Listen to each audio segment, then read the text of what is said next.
ఆకాశమందు సింహాసనాసీనుడైన దేవాది దేవునికి నా హృదయపూర్వక వందనములు, స్తుతులు, స్తోత్రములు సమర్పించుకుంటున్నాను.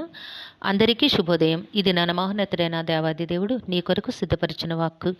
ధనమును నమ్ముకుని వాడు పాడైపోవును, నీతిమంతులు చిగురాకు వలె వృద్ధి నొందుదురు. దేవుని నామమునకు మహిమ కలుగునుగాక. ప్రియమైన నేస్తమా, నీ దేవాది దేవుడు ఇది నాన్న నీకు 2 సంగతులను గుర్చి బోధిస్తూ ఉన్నారు. ధనమును నమ్ముకున్నట్లయితే పాడైపోతావు, దేవుని నమ్ముకొని నీతిగా జీవించినట్లయితే చిగురాకు వలె నీ బ్రతుకు వృద్ధి పొందుతోంది అని నీకు బోధిస్తూ ఉన్నారు. పరిశుద్ధ గ్రంథమందలి భక్తుడైన అబ్రహాము గారి జీవితంను చూసినట్లయితే, అబ్రహాము దేవుని నమ్మెను, అది అతనికి నీతిగా ఎంచబడెను అని వ్రాయబడి ఉంది.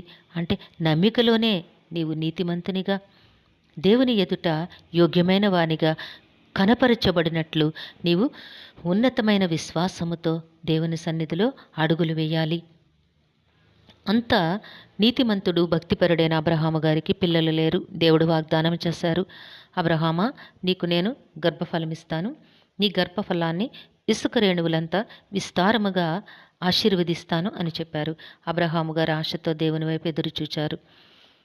మనమైతే అనుకుంటూ ఉంటాము, నేస్తమా, నీ జీవితంలో నీవు కూడా అట్లానే ఆలోచిస్తూ ఉన్నావేమో.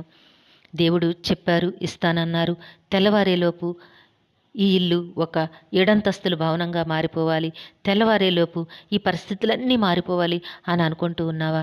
నువ్వెవరివి దేవునికి సమయం పెట్టడానికి?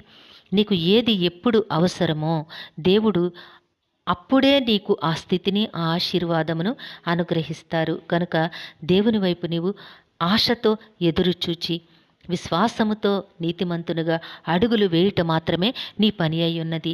గనుక అబ్రహాము గారి జీవితం చూచినట్లయితే చాలా వయసు అయిపోయింది. శారాకిక తన భార్యకి ఆ పిల్లలు కనే ఆ వయస్సు కూడా మీరిపోయింది. ఇక పిల్లలని కనలేని స్థితికి వచ్చేసింది. కానీ దేవుడు అప్పుడు ఆమె గర్భాన్ని ఆశీర్వదించారు. ఆమె గర్భమును చిగురాకు వలె చిగురింపచేశారు దేవుడు. దేవుని నామమునకు మహిమ కలుగునుగాక. పరిస్థితులను మార్చగలిగిన దేవుడు నీ దేవుడై ఉన్నారు నేస్తమా. పరిస్థితులను చూచి భయపడకు. ఎందుకంటే పరిస్థితులను మార్చే దేవుడు గనక ఆ శారా యొక్క గర్భాన్ని బిడ్డలు కనుటకు యోగ్యమైనదిగా ఆ వయసులో దేవుడు మార్చి తన గర్భాన ఇస్సాకును పుట్టించారు.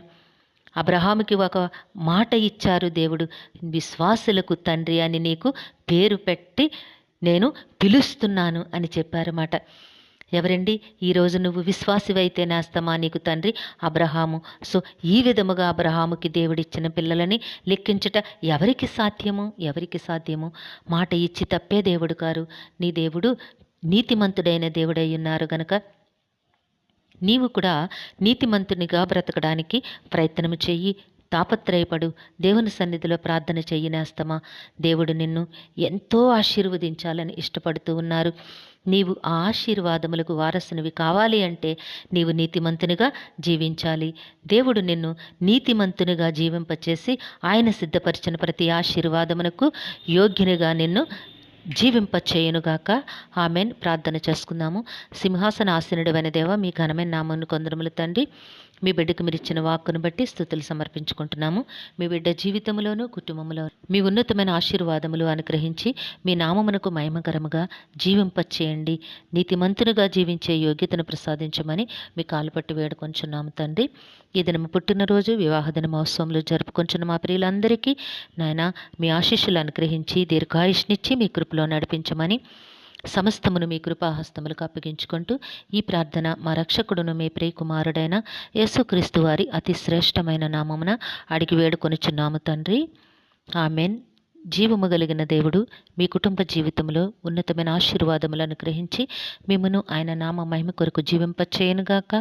ఆమెన్.